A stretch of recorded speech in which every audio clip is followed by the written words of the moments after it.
สบายดีทุกคนคลิปนี้นางจะพาไปวัดหนองคำแสนแถวๆนั้นจะมีวัดหลายๆวัดติดกันไปนะก่อนจะไปนางก็จะพาไปกินเฝอก่อนอันนี้แวะข้างทางนะแถวๆนี้จะเป็นแถวพุนปะเปาอันนี้รถอันมาแต่พุนปะเปาทางไอติกตอนนี้จะไปทางดอนกอยมากินเฝอเด้ออยู่แถวบ้านพุนปะเปาอันนี้เปิดสูตรซีน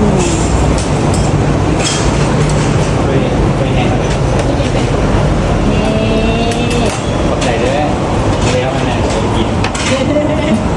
นี่นะเขาไม่ได้กินแต่มันคือมันเลิศ เคยเกลียดอยู่ ไม่ได้มันลายเพราะว่าได้หันนี้ค่ะเนี่ย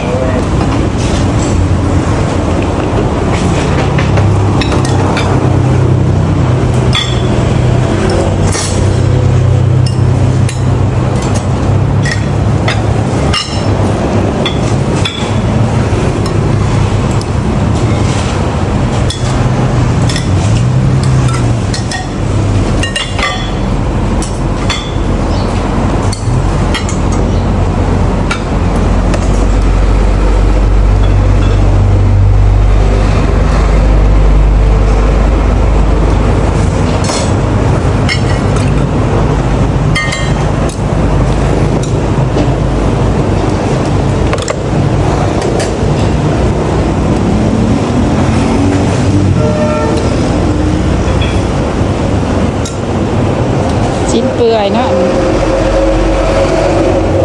ชิ้นเปื่อยตัวน้อยอันนี้นะอันตัวใหญ่โอ้ลูกชิ้นเบิร์ดโอ้อันนี้จะเป็นถ้วยน้อยเนาะ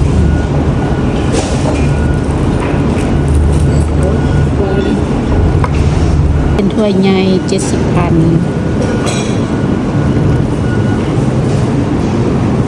มีผักหนึ่งก้อนเก็บตัวงอกห้านนี้ก็จะประมาณนี้เลยทางในก็จะตกแต่งด้วยไม้ดูเนาะโต๊ะตั้งแล้วไม้งามๆหลังจากที่กินข้าวกินน้ำแล้วกินเฟอไปกี้นี้เนาะแล้วก็เริ่มออกเดินทางไปวัดหนองคำแสนนางจะเดินทางไปแถวดอนก่อยแล้วก็ไปเลี้ยวอยู่บนวงเวียนจะไปทางโรงงานยาสูบลักแปดแล้วก็ไปเลี้ยวอยู่บนวงเวียนจะไปแถวบ้านห้อมไปหาไปเสริมกันเลยว่าเส้นทางเป็นแนวใดไปทางใดมาทางใดนะอ่านป้ายซอยกันเด้อทุกคนก่อยก็ครั้งแรกที่ไปคือกัน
เบียร์เราเบียร์แล้ว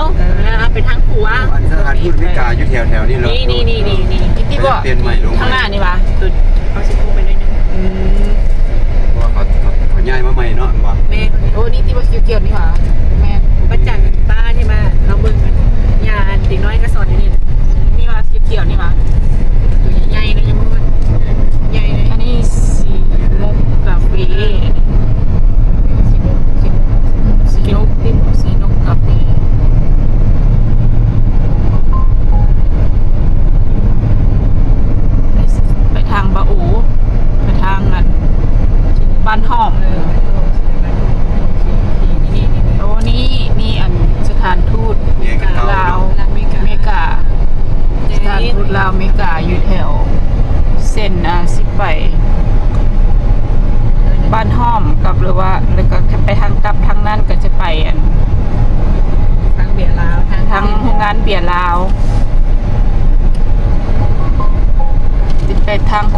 ภาพลาวไทย แล้วตัวเก่าก็จะเห็นหนังสือแปลแล้วต้องไปตัวเก่าหรือว่า นี่บทดี อยู่นี่หมดเลยย้ายไม่มีหมดแล้ว ตัวร้าน เล่นมานี่หมด อยู่นั่นมันบ่มีอย่างเลย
แบบอย่าสูบเอสทีงั้นอย่าสูบตัวนี้ คือเป็นครับ อย่าสูบ รักแปด เอ๊ะอย่าสูบ สามารถรักแปดได้ดี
ถวนี้บ่ใช่นี่ก็ไปทางอันรักษาเนาะทางนี้ไปทางบ้านห้องเด้อพี่น้อง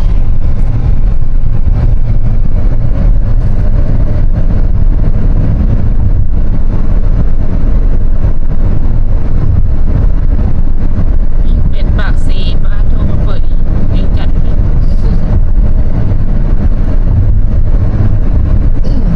แล้วทางเป็นสิบอะไรกันเนี่ยนี่ทางงาน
นี่วัดทงธาตุ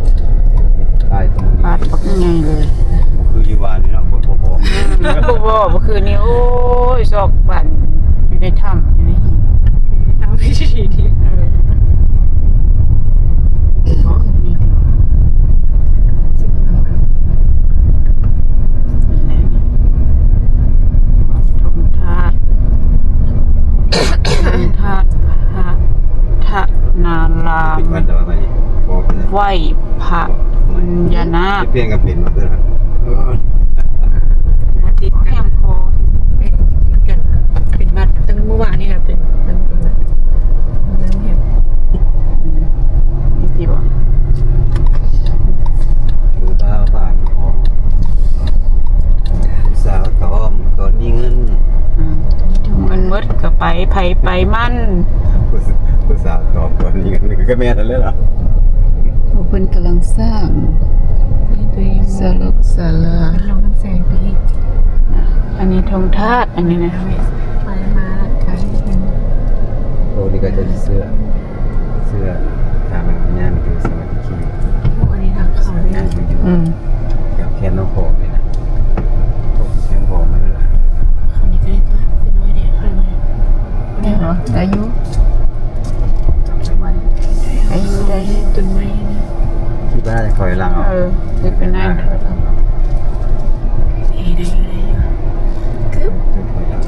ได้เลย คอยได้อยู่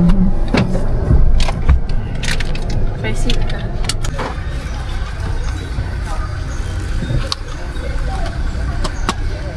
จอกเท่าไหร่จอก20,000เบิดว่ะทุกอย่างนี่ เรียกเงินสดใจ โอเคหลายน้ำอยู่เด้อมีฮัดกาแฟมีกาแฟมี อันนี้เป็นน้ำหัวหัวอันนี้น้ำแมงนี่ น้ำมักนอด โอ้ น้ำมักนอด โน บ่เห็นเลยใบนอนอยู่ใบเศร้าฟัน มันก็เป็นห้าเนี่ยมันเสียอะไรเพิ่นร้านค้ามันมีอย่างดีๆมันมี2 QR เนาะ QR 1 QR ใหญ่โชคมาเอาเจ้ามาเกินเงินดีกว่าเอาเงินมาซื้อหมูตาเข้าคนเดียวตัวเนาะ ไปจับตะไคร้ที่ห้า จะถ่ายรูปก่อนถ่ายปูน จับให้ จำทายกันไม่ได้ปะเขามีน้ำหมอน้อย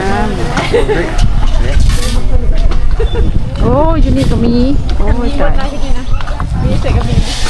ใช่นั่น อันนี้เพิ่นให้อันเพิ่นสิสร้างแล้วเฮาก็เฮาอันเขียนเฮาก็เอาอันนั้นใส่แล้วเฮาก็สร้างก่อนแล้วเฮาก็เขียนคือเฮาใส่เอาตอนนี้ หลังจากที่แล้วจากวัดธงธาตุแล้วเราจะไปวัดหนองคำแสนต่อเราก็ต้องขี่ออกจากวัดธงธาตุขึ้นมาตรงนี้ก่อนแล้วก็จะเลี้ยวขวาเด้อนี่จะเป็นทางออกวันทางออกแล้วก็เลี้ยวขวาไปก็ขี่ซื้อไปไกลเติบ แล้ววัดหนองคำแสนจะอยู่เบื้องซ้ายมือเลี้ยวเข้าป้ายตัวนี้เลยนี่ป้ายสีแดงๆนี่จะมีทางบอกให้แล้วขี่ไก่ไปเข้าไปเลยเพราะว่าวัดหนองคำแสนบนทางเข้าวัดหนองคำแสนมันจะติดกับทางใหญ่เนาะจะอยู่เบื้องซ้ายมือเวลาเราออกจากวัดธงธาตุไปเด้อวัดธงธาตุออกจากวัดธงธาตุจะเลี้ยวขวาแล้วก็ขี่ย่าวไปเลยเราจะอยู่เบื้องซ้ายมือ เป็นวันนี้เคยมาที่ลำเมือง ก็หอมมันมีหอมบริการ ทางทางมันเมียนว่าไปตามไปจ้ะนะไปตามกับผู้จักแล้ว ก็บุญจัง แล้วกันแล้ว ไปจักกับเจ้าแล้วตามไปลงก็ได้ลงนะมาลงหนองก็จะได้ลงหนองนะ มาจากวัดอย่างกับเมื่อกี้นี่ธงธาตุเนาะวัดธงธาตุแล้วก็ขี่เ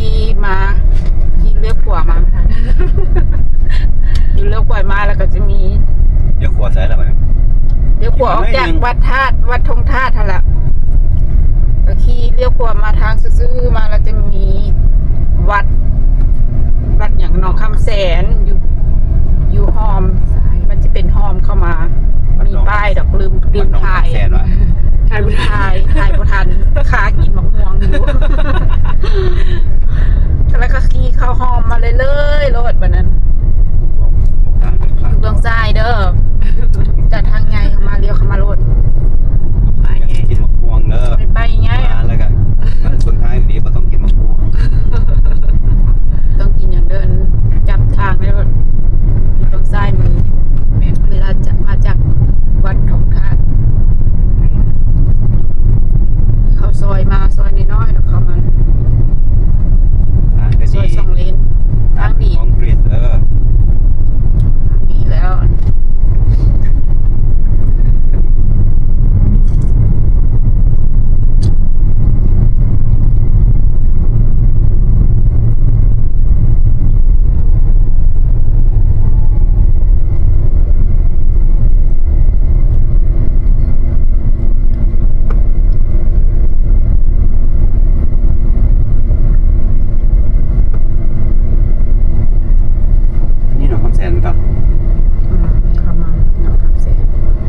นี่เพิ่นกวกเงิน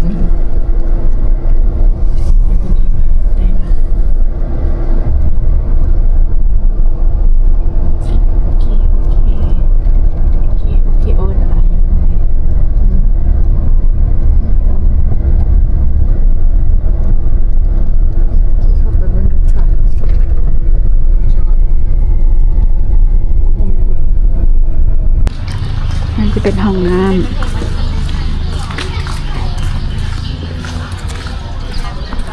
บางทีมันบอกมันไปแล้วแต่แบบนี้บอกมี ในบอนเพิ่นนั่นมีดอกมอกดอกไม้บูชา เดี๋ยวเป็นซับน้ำส้มเจ้าเป็นทางน้ำอะไรเนาะ99 ครั้งเด็กเกิดซับข้าวปลาซึ่งเป็นแนวน้ำซึ่งงานการปกติ19ในราคาประจำอันนี้นะคะมันกี่เดียว เด้อ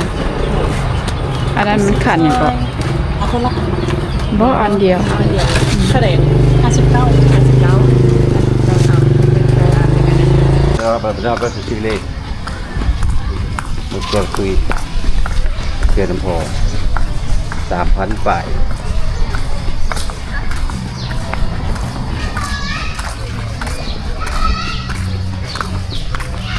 ไปไว้ มันเป็นเพื่อนพูด ไปไว้นี่ มา เนาะ เขียน โอ้คุณว่า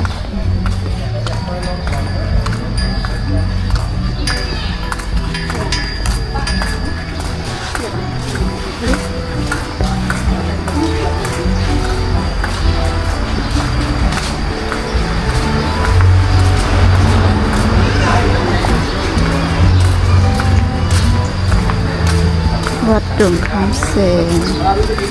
หนองคำแสนวัดป่าโพนทองหนองคำแสนตายบ่บอนจะเป็นบอนมัดแขนเป็นมัดแขนไหว้พญานาคนะ แบบนี้เลย ได้อยู่ ได้ป่ะ ได้อยู่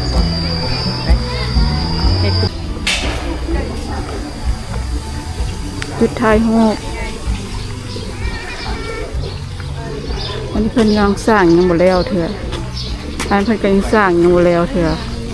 อันมันจุดเกือบป่าโอ้ป่าได้ตกไง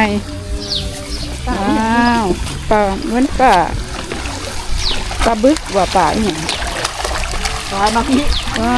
วตัวใหญ่ที่ใหญ่ว่า ร้อนเลย บ่ฮู้ป่าหยังอ้าวตัวลายให้หลายว่า มือดีนะมันงามือลงกิน โอ้มันก็งับมือเจ้าโลดแล้ว มือปอนของเรามัน อ๋อ มันจากกว่ามันงามกว่าอยู่ ปลาป่าหลาย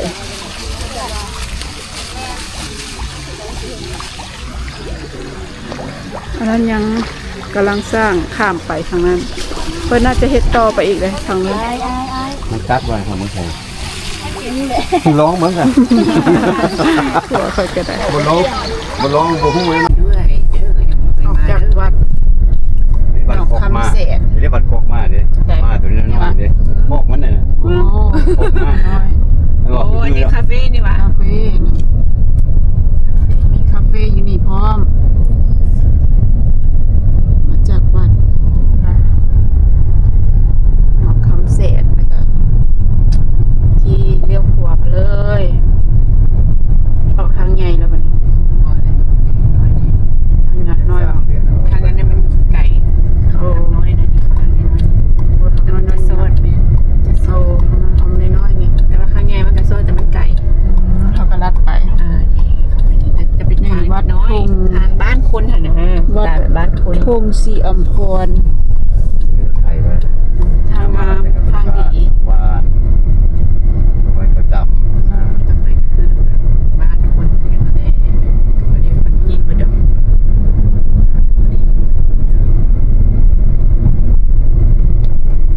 ว่าเราฟังความมันเนี่ยมันไปไว้ยังบอกใหม่เมื่อกี้นะไม่ได้ให้กินโอ้แซ่บเลยว่าเลย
นี่ฮอดวัดเลยว่ะ แม่น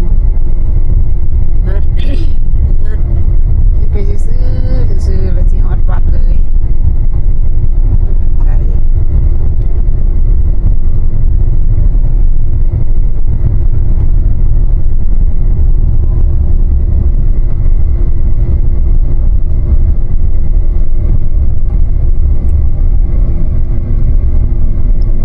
วัดคงศรีอภรณ์ไปตรงนี้สอนไป เอานี่ไก่แล้วนี่นะนี่ไก่ไปใส่ ไก่แล้ว เลี้ยวหัวยังบ่เสือ บ่เชื่อเลยคนข้างหลังคนขึ้นกับคนทางหน้า มาจะแนมเบื้องหน้าสิเบื้อง มันละแสนตั้งใจเบิ่ง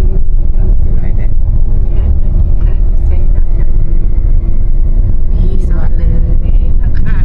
ข้างหน้าแบบข้างนั้นโอ้ไอ้ข้าง ข้าง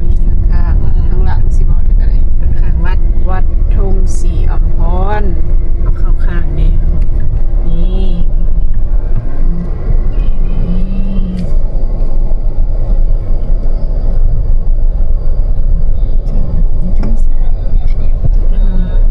จอดนะ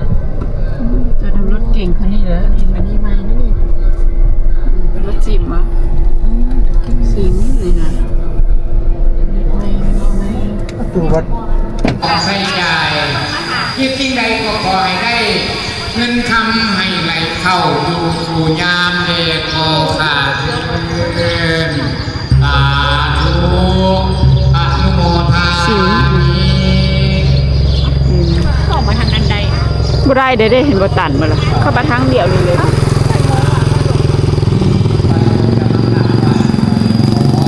เป็น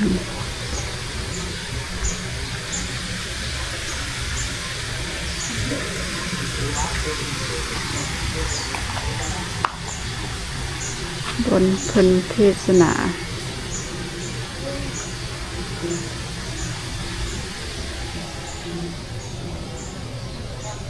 พัดลม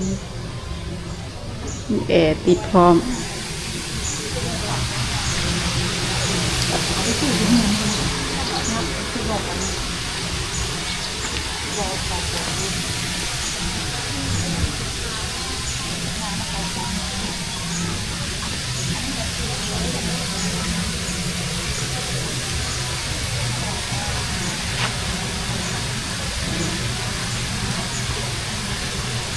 ครอบครัว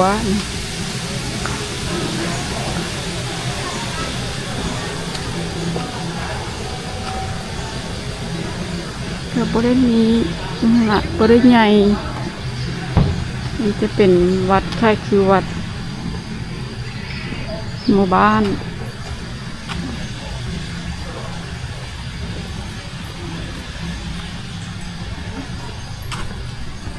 เมื่อกี้มาไหวอย่างนี้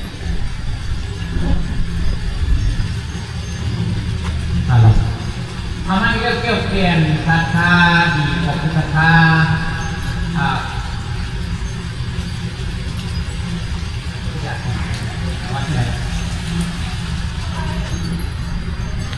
ก็จะมีพระหลายๆองค์ อาตมาก็เป็นศรัทธาของทานกันขพร เสรี เพราะเป็นศรัทธาของนางบุญพ่วงแล้วก็เนาะเพิ่นกลับมาจากบ้านท่าแขกมหาตะกองของเฮานะเขารู้เวียงจันทน์เพิ่นก็มีน้ำดื่มมาถวายอยู่นั้น2แพ็คนอกจากนั้นเพิ่นก็ยังมีปัจจัยโมทนาต่อยอดสร้างพระเจ้าใหญ่